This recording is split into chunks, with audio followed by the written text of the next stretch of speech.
तो आज हम फिर हाजिर हुए हैं एसएससी जीडी 2019 और 21 के क्वेश्चन डिस्कस करने के लिए। और इसमें क्वेश्चन तो एसएससी जीडी का होता है, लेकिन ऑप्शन हम अपने आधार पर रखते हैं ताकि ज़्यादा से ज़्यादा क्वेश्चन के महत्वपूर्ण फैक्ट डिस्कस किए जा सकें। तो इसमें प्रत्येक फैक्ट अपने आप में बहुत महत्वपूर्ण फैक्ट है, उसे अच्छे से तैयार करना है। और ये जो आंसर क्वेश्चन सीरीज है ये केवल एसएससी जीडी के लिए नहीं, ये सभी प्रतियोगी परीक्षाओं के लिए अति महत्वपूर्ण है। तो इसमें हमारे द्वारा बताया गया प्रत्येक फैक्ट किसी न किसी एग्जाम में पूछा जा चुका है, इसे अच्छे से तैयार करना है। इसमें हम अनावश्यक फैक्ट बिल्कुल नहीं बता रहे हैं, केवल वही फैक्ट डिस्कस कर रहे हैं जो किसी न किसी प्रतियोगी परीक्षाओं में पूछा गया है। तो इसे अच्छे से तैयार करना है। किसी भी कंपटीशन की तैयारी कर रहे हो, किसी भी one day exam, competitive level exam की तैयारी कर रहा हूं, सभी प्रतियोगी परीक्षाओं के लिए ये फैक्ट मोस्ट इंपॉर्टेंट है और जीडी के लिए तो ये बहुत ही ज्यादा इंपॉर्टेंट है। तो इसमें से जो हमारा पहला क्वेश्चन है वो ये है कि बंगाल का विभाजन कब हुआ था। तो इसका जो पहला ऑप्शन है 1905। तो बंगाल का विभाजन 1905 में हुआ था और बंगाल का विभाजन लॉर्ड कर्जन ने किया था। लॉर्ड कर्जन ये भारत का वायसराय था और इसने बंगाल को दो भागों में बांट दिया था, पूर्वी बंगाल और पश्चिम बंगाल। अर्थात भारत में हिंदू और मुस्लिम एकजुट होकर अंग्रेजों के खिलाफ राष्ट्रीय आंदोलन संचालित कर रहे थे।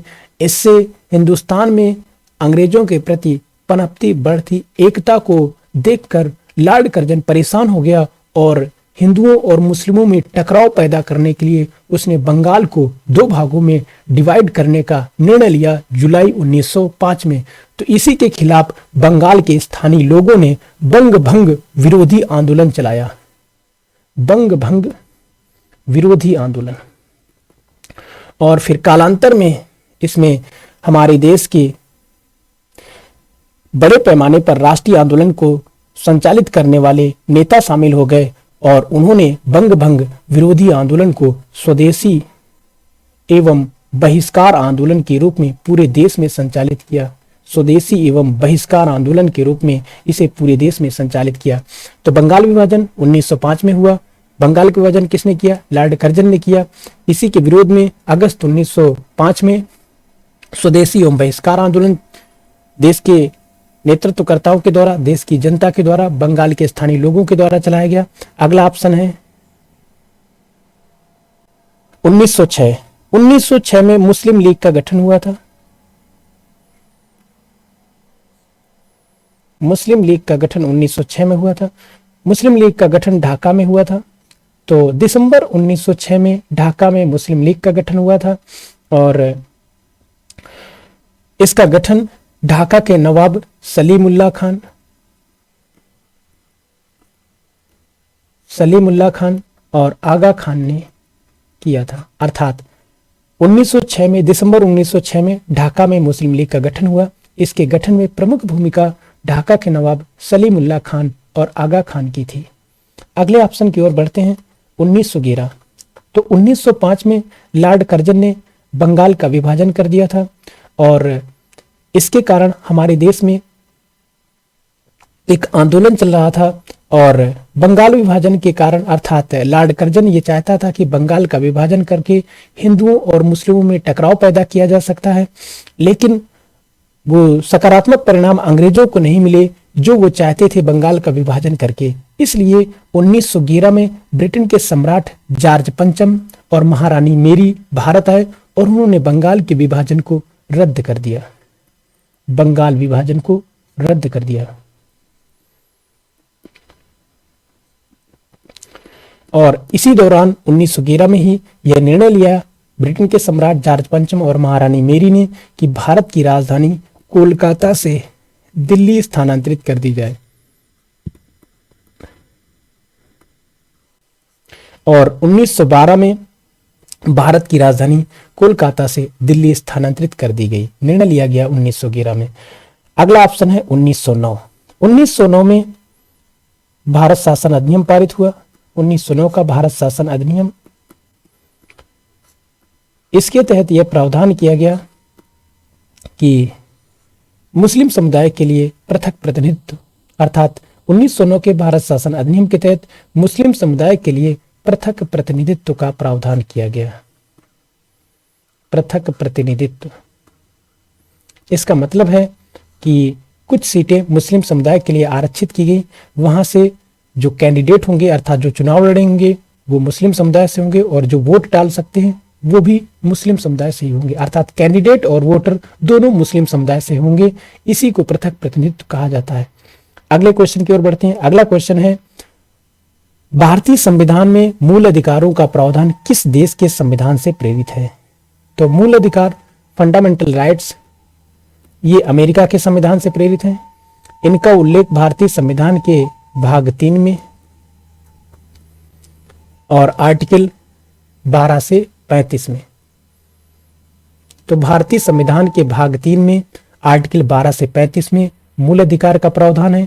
ये अमेरिका के संविधान से प्रेरित है और प्रारंभ में 7 मूल अधिकार थे, अर्थात मूल संविधान में 7 मूल अधिकार थे, वर्तमान में 6 मूल अधिकार हैं, अर्थात संपत्ति के अधिकार को मूल अधिकारों की श्रेणी से हटा दिया गया। वर्तमान में यह संवैधानिक या विधिक अधिकार है। इसका उल्लेख, अर्थात ये जो संपत्ति का अधिकार है, मूल अधिकारों की श्रेणी से हटाकर इसे भारतीय संविधान के भाग 12 के आर्टिकल 300A में स्थान दिया गया। और वर्तमान में 6 मूल अधिकार शेष है और ये जो 7वां मूल अधिकार है, संपत्ति का अधिकार, इसे 44वें संविधान संशोधन के तहत 1978 में समाप्त कर दिया गया था और ये वर्तमान में आर्टिकल 300A में शामिल है, अर्थात अब ये मूल अधिकार नहीं रहा, संवैधानिक या विधिक अधिकार रहा। दूसरा ऑप्शन है यूके, अर्थात यूनाइटेड किंगडम। तो यहां से कौन कौन से प्रावधान ग्रहण किए गए हमारे संविधान में? तो एकल नागरिकता का प्रावधान ब्रिटेन के संविधान से प्रेरित है। एकल नागरिकता, हमारे संविधान में एकल नागरिकता का प्रावधान किया गया है। ये प्रावधान ब्रिटेन के संविधान से प्रेरित है। तो भारतीय संविधान के भाग 2 में एकल नागरिकता का प्रावधान है आर्टिकल 5 से 11 में। तो भारतीय संविधान के भाग 2 आर्टिकल 5 से 11 में एकल नागरिकता का प्रावधान है, अर्थात हमारे देश का नागरिक सिर्फ भारत की नागरिकता ही धारण कर सकता है। अगर वो अन्य देश की नागरिकता ग्रहण करेगा तो उसकी भारतीय नागरिकता समाप्त हो जाएगी। और नागरिकता संघ सूची का विषय है, अर्थात नागरिकता के संबंध में कानून बनाने का अधिकार केवल और केवल संसद को है। और इसी अधिकार का प्रयोग करते हुए संसद ने पहली बार भारतीय नागरिकता अधिनियम 1955 पारित किया और जिसमें समय समय पर संशोधन किया और सबसे नवीनतम संशोधन इसमें 2019 में हुआ। अगले ऑप्शन की ओर बढ़ते हैं। अगला ऑप्शन है सोवियत संघ। सोवियत संघ के संविधान से मूल कर्तव्य अर्थात फंडामेंटल ड्यूटीज ग्रहण किए गए। ये हमारे मूल संविधान में नहीं थे, इन्हें 1976 में शामिल किया गया और 42वें संविधान संशोधन के तहत। तो 42वें संविधान संशोधन के तहत 1976 में मूल कर्तव्य हमारे संविधान में शामिल किए गए और मूल कर्तव्य का प्रावधान सोवियत संघ अर्थात रूस से ग्रहण किया गया। और मूल कर्तव्य शामिल करने के लिए सरदार स्वर्ण सिंह समिति ने सिफारिश की थी सरकार से, सरदार स्वर्ण सिंह समिति।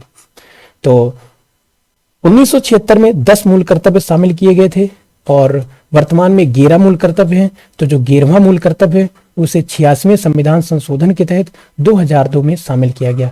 तो 11वां मूल कर्तव्य में बताया गया है कि प्रत्येक माता पिता या अभिभावक का यह कर्तव्य है कि वो अपने 6 से 14 साल तक के बच्चों को शिक्षित करें।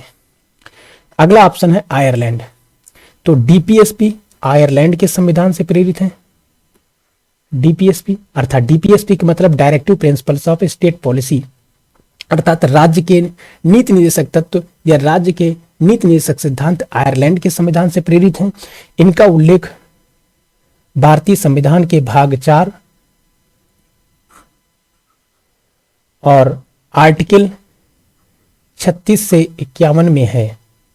तो भारतीय संविधान के भाग 4 में आर्टिकल 36 से 51 में नीति निर्देशक तत्वों का उल्लेख है और ये वाद योग्य नहीं है, अर्थात मूल अधिकार वाद योग्य है। मूल अधिकारों का उल्लंघन होने पर आर्टिकल 32 के तहत सुप्रीम कोर्ट जाया जा सकता है, आर्टिकल 226 के तहत हाई कोर्ट जाया जा सकता है, क्योंकि मूल अधिकार वाद योग्य है, जबकि नीति निर्देशक तत्व वाद योग्य नहीं है। इनका उल्लंघन होने पर या सरकार द्वारा इन्हें न लागू करने पर न्यायालय नहीं जाया जा सकता है। इसी आधार पर ऑप्शन जो तीसरा है इसमें फंडामेंटल ड्यूटीज अर्थात मूल कर्तव्यों का उल्लेख है, सोवियत संघ के संविधान से प्रेरित है और मूल कर्तव्यों का प्रावधान भारतीय संविधान के भाग 4A में और 51A में किया गया है। तो भाग 4 51वें मूल कर्तव्य हैं, जबकि भाग 4 आर्टिकल 36 से 51 में नीति निषेध तत्वों का उल्लेख है। अगला क्वेश्चन है हमारा कि बगरुम्मा किस राज्य में बोडो जनजाति द्वारा मनाया जाता है। तो बगरुम्मा असम की जनजाति के द्वारा मनाया जाने वाला एक प्रमुख त्योहार है। यहां पर बिहू और बगरुम्मा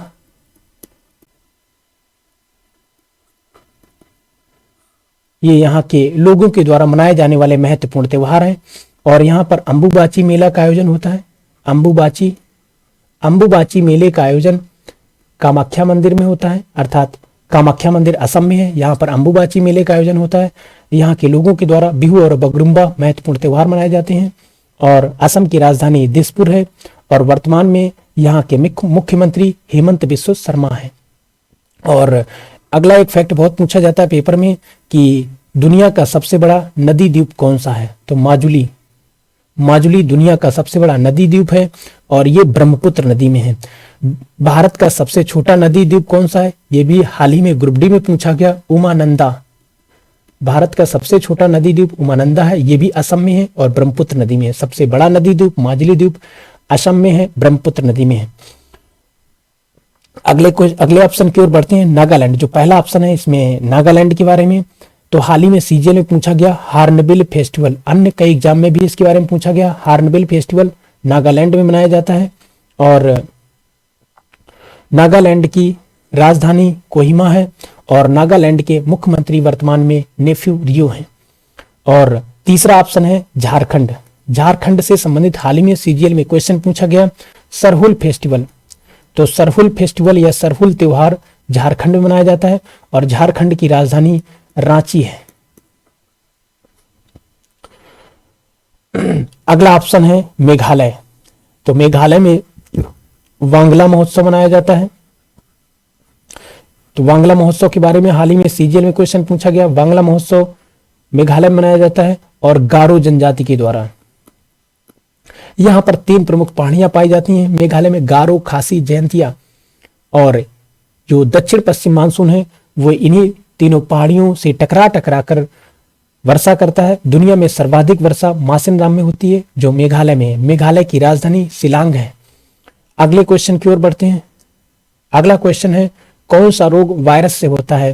तो ये जो पहला ऑप्शन है खसरा, यही वायरस से होने वाला रोग है। और किस वायरस से होता है, रुबेला वायरस से। तो खसरा रुबेला वायरस से होता है, रुबेला वायरस से खसरा होता है। और अगला ऑप्शन है तपेदिक। तपेदिक मतलब टीबी, क्षय रोग। तो टीबी जीवाणु से होने वाला रोग है, अर्थात बैक्टीरिया से होने वाला रोग है। और इस बैक्टीरिया का नाम है माइकोबैक्टीरियम ट्यूबरकुलोसिस। माइकोबैक्टीरियम, तो टीबी के बैक्टीरिया का नाम है माइकोबैक्टीरियम ट्यूबरकुलोसिस। तो टीबी बैक्टीरिया से होता है और इस बैक्टीरिया का नाम माइकोबैक्टीरियम ट्यूबरकुलोसिस है। और अगला फैक्ट है टीबी से संबंधित, विश्व टीबी दिवस 24 मार्च को मनाते हैं। विश्व टीबी दिवस 24 मार्च को मनाते हैं। और टीबी का जो टीका है उसका नाम बीसीजी है। BCG, bacillus Calmette Guérin. TB के टीका का नाम बैसिलस कैलमेट ग्यूरिन है। और विश्व टीबी दिवस 24 मार्च को मनाया जाता है। और भारत सरकार ने लक्ष्य निर्धारित किया है कि 2025 तक भारत से टीबी को खत्म करना है। तो टीबी के संबंध में ये कुछ महत्वपूर्ण फैक्ट हैं, इन्हें याद रखना है। और अगला ऑप्शन है पेचिस। तो पेचिस परजीवी से होने वाला रोग है और इस परजीवी का नाम है एंट अमीबा हिस्टोलिटिका।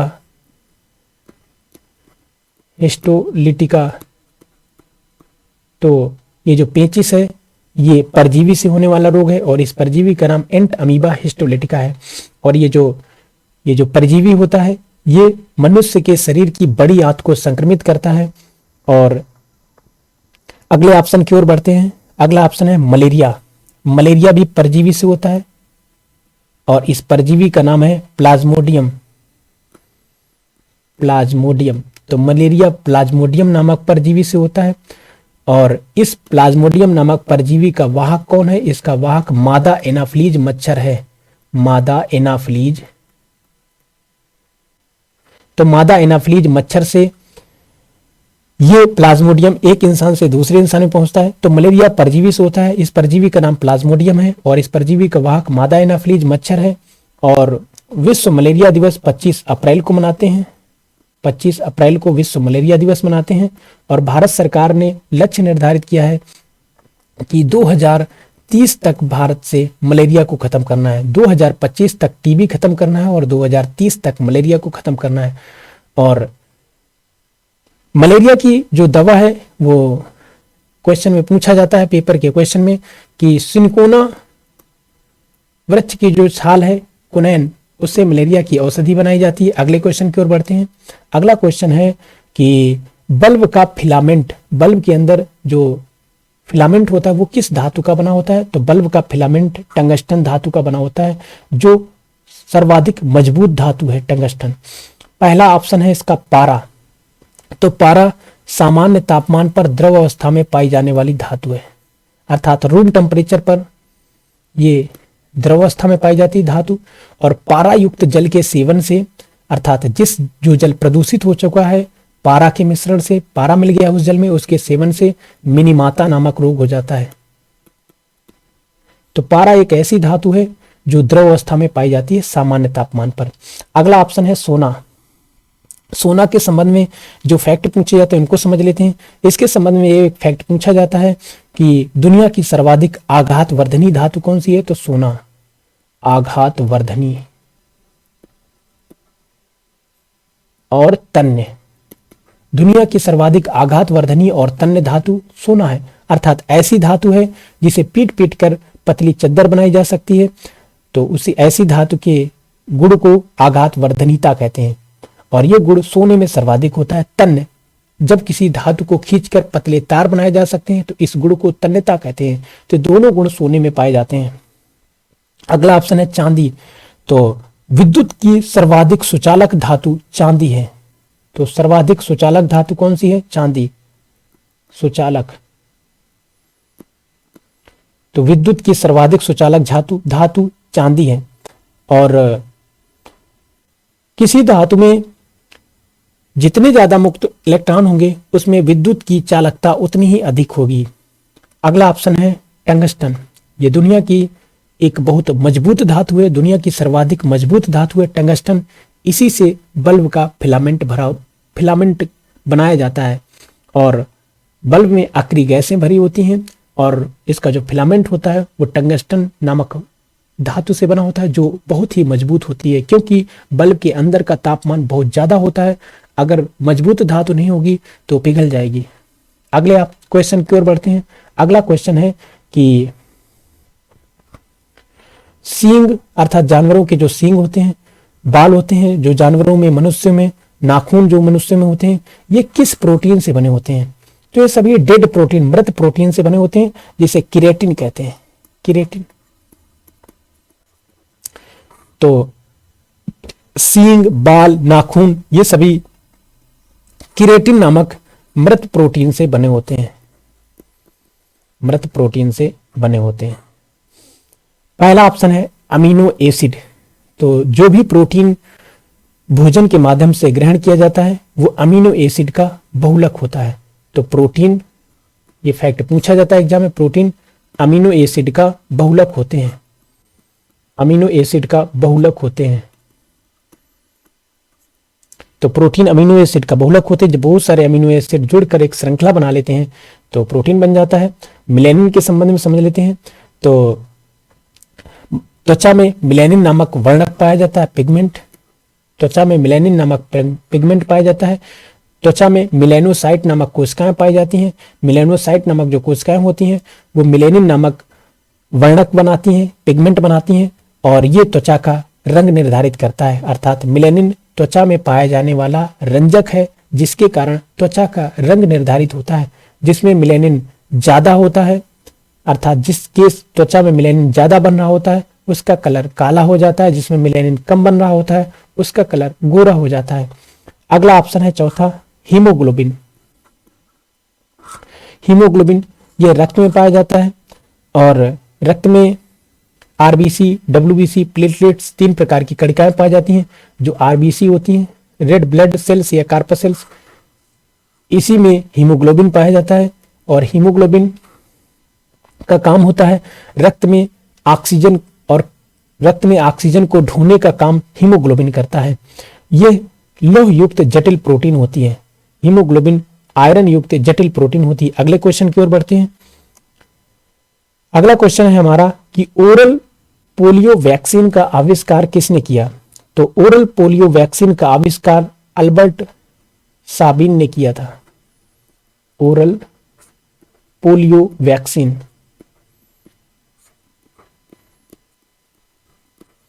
अर्थात जो पोलियो की वैक्सीन बच्चों को मुख के माध्यम से पिलाई जाती है वो है ओरल वैक्सीन, और इसका आविष्कार अल्बर्ट साबिन ने किया था।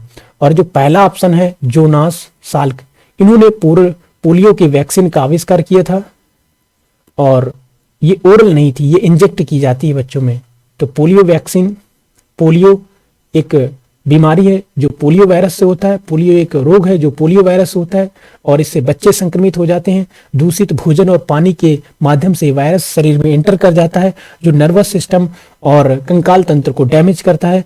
और पोलियो की वैक्सीन जोनास साल्क ने बनाई थी। जोनास साल्क के द्वारा जो पोलियो की वैक्सीन बनाई गई ये इंजेक्ट की जाती है, जबकि अल्बर्ट साबिन के द्वारा जो पोलियो की वैक्सीन बनाई गई ये ओरल मुख से दी जाती है। और इसका जो दूसरा ऑप्शन है लुई पास्चर।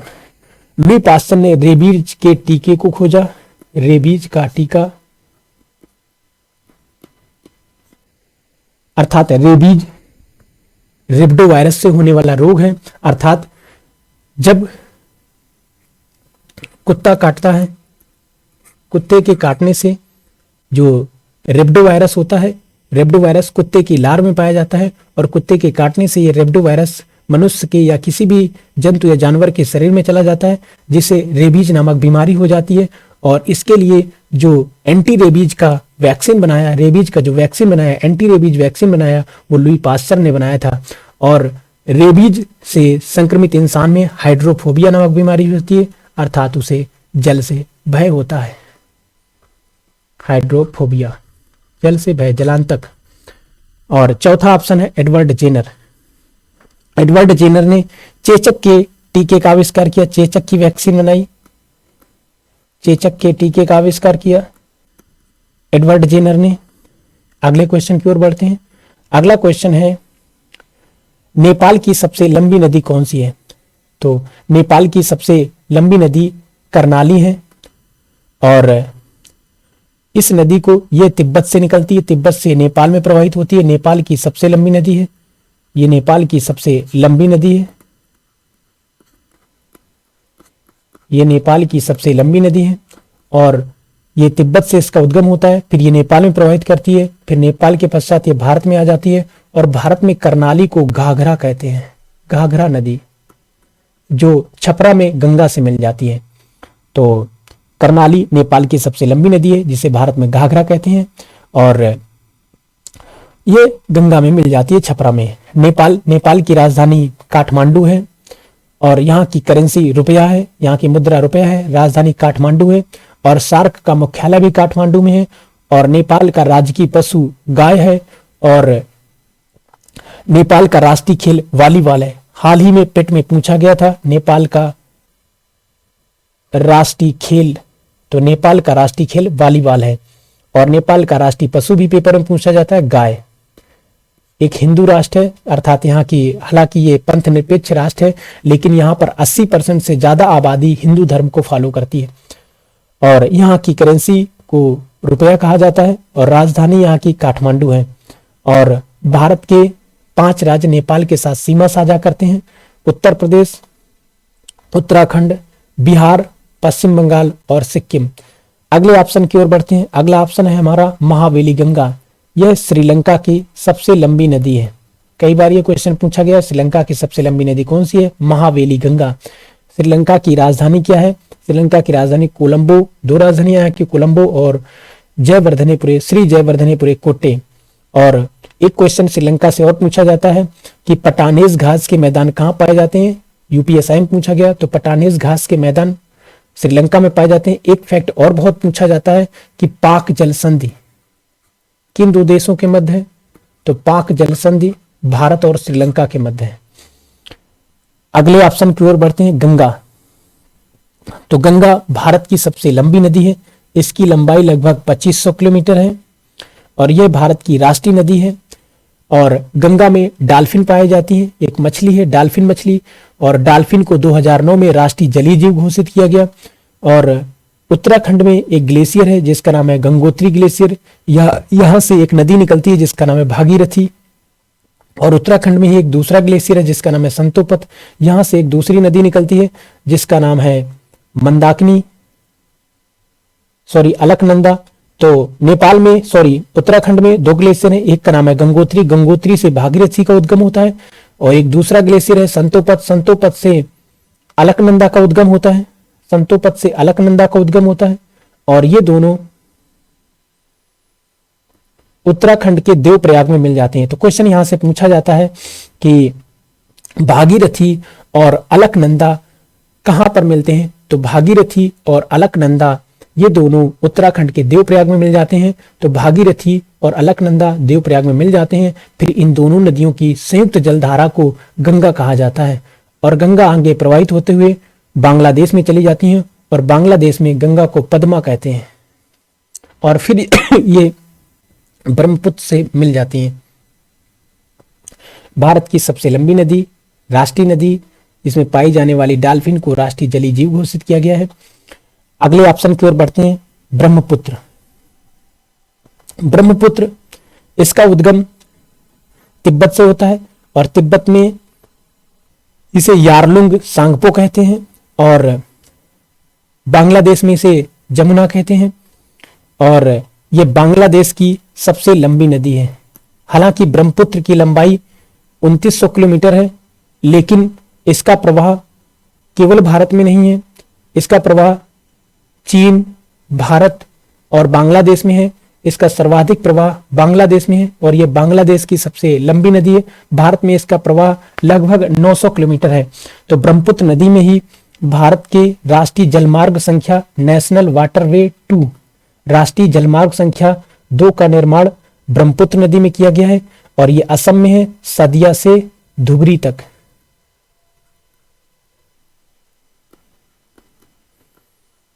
तो राष्ट्रीय जलमार्ग संख्या 2 का निर्माण ब्रह्मपुत्र नदी में किया गया है, असम में किया गया है, और कहां से कहां तक, सदिया से धुबरी तक।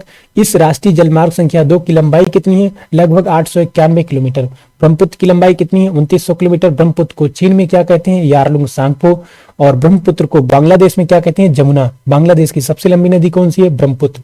और ये जो गंगा नदी है, गंगा नदी में नेशनल वाटरवे 1, राष्ट्रीय जलमार्ग संख्या नेशनल वाटरवे 1, राष्ट्रीय जलमार्ग संख्या 1 का निर्माण गंगा नदी में किया गया है, और ये प्रयागराज से हल्दिया तक है। इसकी लंबाई लगभग 1620 किलोमीटर है। भारत का सबसे लंबा राष्ट्रीय जलमार्ग गंगा नदी में है।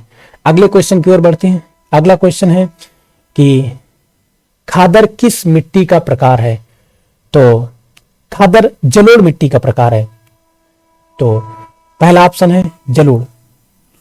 तो खादर जलोढ़ मिट्टी का प्रकार है। तो जलोढ़ मिट्टी को समझ लेते हैं। नदियों द्वारा बहाकर लाई गई मिट्टी को जलोढ़ मिट्टी कहते हैं। और भारत में सर्वाधिक मात्रा में, भारत में सर्वाधिक क्षेत्रफल में कौन सी मिट्टी पाई जाती है। तो भारत में सर्वाधिक क्षेत्रफल में जलोढ़ मिट्टी पाई जाती है। भारत में सर्वाधिक सबसे ज्यादा उपजाऊ मिट्टी कौन सी है, जलोढ़ मिट्टी। भारत में मुख्य रूप से 8 प्रकार की मिट्टियां पाई जाती हैं। ICAR के अनुसार, Indian council of agriculture research के अनुसार, भारत में मुख्य रूप से 8 प्रकार की मिट्टियां पाई जाती हैं। और इन 8 प्रकार की मिट्टियों में से जो सबसे ज्यादा क्षेत्रफल पर मिट्टी पाई जाती है वो जलोढ़ मिट्टी। जलोढ़ मिट्टी नदियों द्वारा बहाकर लाई गई मिट्टी होती है। और भारत में जितनी मिट्टियां पाई जाती हैं उनमें सबसे ज्यादा उपजाऊ मिट्टी कौन सी है, जलोढ़ मिट्टी है। और जलोढ़ मिट्टी 2 प्रकार की होती है, बांगर और खादर। बांगर और खादर। तो नदियों द्वारा प्रतिवर्ष बहाकर लाई गई नवीन जलोढ़ मिट्टी को खादर कहते हैं। और 4-6 साल में नदियों के द्वारा बहाकर लाई गई मिट्टी को बांगर कहते हैं। अर्थात नवीन जलोढ़ मिट्टी को खादर, पुरानी जलोढ़ मिट्टी को बांगर कहते हैं। और ये नदियों द्वारा बहाकर लाई गई मिट्टी होती है और सर्वाधिक क्षेत्रफल पर पाई जाती है। और भारत में सबसे ज्यादा यह उत्तर प्रदेश में पाई जाती है। अगले ऑप्शन की ओर बढ़ते हैं, काली मिट्टी। इसे कपासी मिट्टी भी कहते हैं। कपासी मिट्टी क्योंकि ये कपास के लिए सबसे ज्यादा उपजाऊ है, उपयोगी है। इसे लावा मिट्टी भी कहते हैं क्योंकि ज्वालामुखी के उद्गार से निकलने वाले लावा के ठंडा होने से जो मिट्टी बनती है उसे काली मिट्टी कहते हैं। अर्थात ज्वालामुखी का उद्गार होता है जिससे मैग्मा बाहर आता है। मैग्मा जब बाहर आ जाता है तो इसे लावा कहते हैं। लावा के ठंडा होने से बेसाल्ट की चट्टानें बनती हैं और बेसाल्ट की चट्टानों के क्षरण होने से काली मिट्टी बनती है। और काली मिट्टी का रंग काला टिटेनीफेरस मैग्नेटाइट के कारण होता है। टिटेनीफेरस मैग्नेटाइट के कारण यह काले रंग की होती है। इसे ज्वालामुखी के उद्गार से निकलने वाले लावा से इस मिट्टी का निर्माण होता है, इसीलिए इसे लावा मिट्टी कहते हैं। कपास के लिए सबसे उपयोगी है, इसीलिए इसे कपासी मिट्टी कहते हैं। और महाराष्ट्र और गुजरात और मध्य प्रदेश में इसका सर्वाधिक विस्तार है। इसे रेगुर मिट्टी भी कहते हैं, रेगुर मिट्टी भी कहते हैं। और एक क्वेश्चन यहाँ से पूछा जाता है काली मिट्टी से कि सबसे ज्यादा जल धारण करने की क्षमता किस मिट्टी में होती है, तो सबसे ज्यादा जल धारण करने की क्षमता काली मिट्टी में होती है। और यह मिट्टी सूखने पर, इस मिट्टी में सूखने पर दरारें पड़ जाती हैं, इसीलिए इसे स्वतः जुताई वाली मिट्टी भी कहते हैं। और यह मिट्टी दक्कन ट्रैप में और मालवा के पठार में मुख्य रूप से पाई जाती है। राज्यों के हिसाब से देखें तो गुजरात, महाराष्ट्र, मध्य प्रदेश में पाई जाती है। अगला ऑप्शन है लैटराइट मिट्टी। तो लीचिंग की प्रक्रिया से लैटराइट मिट्टी का निर्माण होता है। लीचिंग क्या है, अर्थात लैटराइट मिट्टी एक प्रकार की लाल मिट्टी होती है जहां पर वर्षा ज्यादा होती है और तापमान अधिक है, वहां पर लैटराइट मिट्टी का निर्माण होता है। अर्थात जब वर्षा ज्यादा होती है तो मिट्टी में पाए जाने वाले जो पोषक तत्व होते हैं वो जल में घुलकर नीचे चले जाते हैं, जिसके कारण मिट्टी में पोषक तत्व तो नहीं बचते हैं। ऐसी मिट्टी को लैटराइट मिट्टी कहते हैं। एक क्वेश्चन यहाँ से ये पूछा गया है, ईंट बनाने के लिए सबसे उपजाऊ मिट्टी कौन सी है? लैटराइट मिट्टी ईंट बनाने के लिए सबसे उपजाऊ है और इसमें बागानी की फसलें की जाती हैं क्योंकि उनकी जड़ें लंबी होती हैं तो जो गहराई तक जाकर पोषक तत्वों को प्राप्त कर लेती हैं। और इनमें कौन कौन सी फसलें होती हैं? कॉफी, चाय, काजू, सुपारी आदि की फसलें इसमें उपजाई जा सकती हैं। और लैटराइट मिट्टी उन क्षेत्रों में पाई जाती है, भारत के उन क्षेत्रों में पाई जाती है जहां सर्वाधिक वर्षा होती है। ठीक है, तो ये जो केरल का क्षेत्र है, केरल, कर्नाटक, महाराष्ट्र का जो तटीय क्षेत्र है अरब सागर की तरफ, इसमें ये मिट्टी पाई जाती है, लैटराइट मिट्टी। अगला ऑप्शन है लाल मिट्टी। तो आयरन ऑक्साइड के कारण इसका रंग लाल होता है। आयरन ऑक्साइड की अधिकता के कारण यह लाल रंग की होती है और यह मोटे अनाज के लिए उपयोगी होती है। मोटे अनाज इसमें उपजाए जा सकते हैं। ज़्यादा उपजाऊ मिट्टी नहीं होती है, ये मोटे अनाजों का ही उत्पादन किया जा सकता है इसमें। और जब ये मिट्टी गीली हो जाती है तो पीले कलर की हो जाती है, इसीलिए लाल मिट्टी को पीली मिट्टी भी कहते हैं। तो thank you for listening and watching. आज का टॉपिक हमारा कंप्लीट हुआ। हमने सभी महत्वपूर्ण फैक्ट डिस्कस कर लिए जो प्रतियोगी परीक्षाओं के लिए अति आवश्यक है।